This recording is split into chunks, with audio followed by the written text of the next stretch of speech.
റിലേഷൻഷിപ്പില് എന്നും പ്രശ്നങ്ങള്, അടിപിടി, വഴക്ക്, ദേഷ്യം, അല്ലെങ്കിൽ മടുത്തു എന്ന് പറഞ്ഞ് നമ്മുടെ അടുത്ത് വരുന്നവരില് നമ്മൾ ഭൂരിഭാഗം നോക്കിയാൽ കാണാൻ പറ്റുന്ന ഒരു കാര്യമുണ്ട്.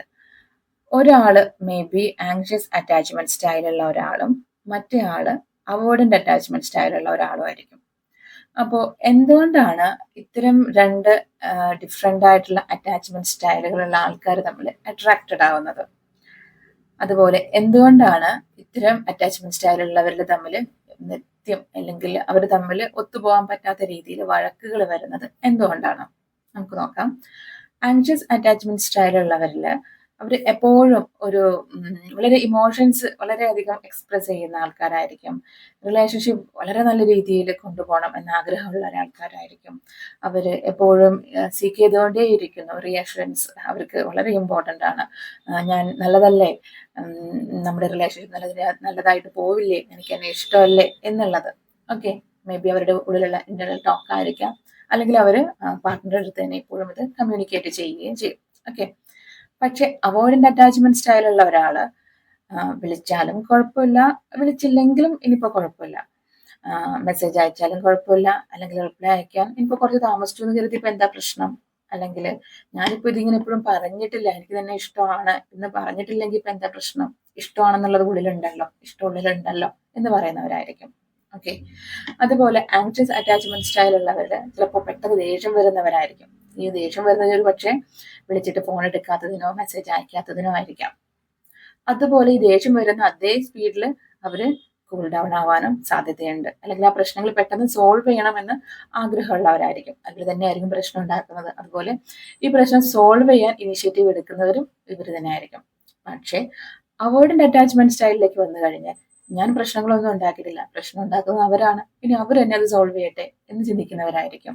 അല്ലെങ്കിൽ കുറച്ചും കൂടി സമാധാനപ്രിയരായിരിക്കും. എന്തിനാണ് ഇങ്ങനെയൊക്കെ പ്രശ്നം ഉണ്ടാക്കുന്നത്, ഇതിന് മാത്രം എന്താ ഇപ്പോൾ നടക്കുന്നത്. അതുപോലെ പ്രശ്നം വന്നു കഴിഞ്ഞാൽ അതിൽ നിന്ന് വിഡ്രോ ചെയ്യുന്നവരായിരിക്കും. അവർക്കറിയില്ല ഇത് എങ്ങനെ മാനേജ് ചെയ്യണം എന്നുള്ളത്. അല്ലെങ്കിൽ പ്രശ്നങ്ങളൊന്നും ഉണ്ടാവാതെ ഞാൻ മാക്സിമം ട്രൈ ചെയ്യുന്നുണ്ട്, എന്നിട്ടും അവരാണ് എപ്പോഴും പ്രശ്നം ഉണ്ടാക്കുന്നത്, അല്ലെങ്കിൽ എൻ്റെ സമാധാനം അവരാണ് തകർക്കുന്നത് എന്ന് ഉള്ള ഒരു അവസ്ഥയിലായിരിക്കും ഈ ഒരു അവോയ്ഡന്റ് അറ്റാച്ച്മെന്റ് സ്റ്റൈലുള്ളവരുടെ അവസ്ഥ എന്ന് പറയുന്നത്. ഇനി എന്തുകൊണ്ടാണ് ഇത്തരം ആൾക്കാർ തമ്മിൽ അട്രാക്റ്റഡ് ആവുന്നത് എന്ന് പറയുകയാണെന്നുണ്ടെങ്കിൽ, നോക്കൂ, റിലേഷൻഷിപ്പിന്റെ ഫസ്റ്റ് തുടക്കത്തിലൊക്കെ ആങ്ഷ്യസ് അറ്റാച്ച്മെന്റ് സ്റ്റൈലുള്ള ഒരാൾ കാണുന്നത്, എൻ്റെ പാർട്ട്ണർ അവര് വളരെയധികം മെച്ചുവേർഡ് ആണ്, അവർക്ക് ഇമോഷൻസിനെ എങ്ങനെ ഡീൽ ചെയ്യേണ്ടതെന്ന് അറിയാം, അവർ പെട്ടെന്ന് കരയുന്നൊന്നുമില്ല, അവൾ വളരെ കാം ആൻഡ് ക്വയറ്റ് ആണ്, അവര് വളരെ നല്ല രീതിയിലാണ് അവർ പെരുമാറുന്നത്, അല്ലെങ്കിൽ വളരെ നല്ല രീതിയിൽ ഒരു ഇംപ്രസീവ് ആയിട്ട് ആങ്ഷ്യസ് അറ്റാച്ച്മെന്റ് സ്റ്റൈലുള്ള ആൾക്കാർക്ക് അവരുടെ പാർട്ട്ണറെ കുറിച്ച് തോന്നും. ഓക്കെ, അതേപോലെ തന്നെ അവോയ്ഡന്റ് അറ്റാച്ച്മെന്റ് സ്റ്റൈലുള്ളവരിൽ അവർക്ക് തങ്ങളെ പാർട്ട്ണറെ അവർക്ക് ഫീൽ ചെയ്യുന്നത് വളരെ കമ്മിറ്റഡ് ആയിട്ട് റിലേഷൻഷിപ്പിൽ വളരെയധികം സിൻസിയർ ആയിട്ട് ഇവർ വർക്ക് ചെയ്യുന്നു, അല്ലെങ്കിൽ വളരെ നല്ല രീതിയിൽ കെയർ ചെയ്യുന്നു, ഇമോഷണലി കൂടുതൽ എക്സ്പ്രസീവ് ആവുന്നു എന്നുള്ള ഒരു പ്ലസ് പോയിന്റ് ആയിരിക്കും. പക്ഷെ രണ്ടുപേരുടെയും കോർ വൂണ്ടിലേക്ക് നമുക്ക് നോക്കി അറിയാൻ പറ്റും. എന്നെ ഇട്ടേച്ച് പോകുമോ, ഞാൻ സ്നേഹിക്കുന്നവർ എന്നെ ഇട്ടേച്ച് പോകുമോ എന്ന ഒരു വലിയൊരു രീതിയിലുള്ള ഫിയർ ആണ് ആങ്ഷ്യസ് അറ്റാച്ച്മെന്റ് സ്റ്റൈലുള്ളവരുടെ ബിലീഫ് എന്ന് പറയുന്നത്. ആ ബിലീഫാണ് അവരുടെ റിയാലിറ്റി ക്രിയേറ്റ് ചെയ്യുന്നത്. അതുകൊണ്ട് തന്നെയാണ് നിരന്തരം അവർ ഇങ്ങനെ റീഅഷുറൻസ് സീക്ക് ചെയ്യുന്നത്. അതുപോലെ അവോയ്ഡന്റ് അറ്റാച്ച്മെന്റ് സ്റ്റൈലുള്ളവരുടെ കോർ വൂണ്ട് എന്ന് പറയുന്നത്, അവരുടെ ഫിയർ എന്ന് പറയുന്നത് എന്തായിരിക്കും? എനിക്ക് എൻ്റെ സ്പേസ് നഷ്ടപ്പെടുമോ, ടു മച്ച് ക്ലോസ് ആയി പോയി കഴിഞ്ഞാൽ മേ ബി അവരുടെ അടുത്തുനിന്ന് ഞാൻ ഹേർട്ട് ആവാനുള്ള സാധ്യതയുണ്ട്. അപ്പോൾ എന്തിനാണ് അങ്ങനെ ഹേർട്ട് ആവുന്നത്? ഞാൻ തന്നെ എന്നെ പ്രൊട്ടക്ട് ചെയ്യുന്നുണ്ടല്ലോ, അല്ലെങ്കിൽ എനിക്ക് തന്നെ എൻ്റെതായിട്ടുള്ള ഒരു സ്പേസ് ആണ് അവിടെ ആവശ്യം. ആ സ്പേസ് കിട്ടാതിരിക്കുമ്പോൾ അവർ വറീഡ് ആവുന്നു. ഓക്കെ, അവർക്കും ട്രിഗറിങ് വരുന്നുണ്ട്.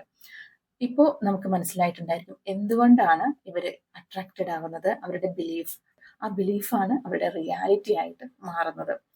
അതുപോലെ തന്നെ ഇനി ഈ കൗൺസിലിങ്ങിന് എങ്ങനെയാണ് ഒരു കൗൺസിലിംഗ് അവരെ ഹെൽപ്പ് ചെയ്യുന്നത്, ഒരു സൈക്കോതെറാപ്പി എങ്ങനെ ഹെൽപ്പ് ചെയ്യുന്നത് വെച്ചാൽ, രണ്ടുപേരും രണ്ട് രീതിയിലാണ് വർക്ക് ചെയ്യേണ്ടത്.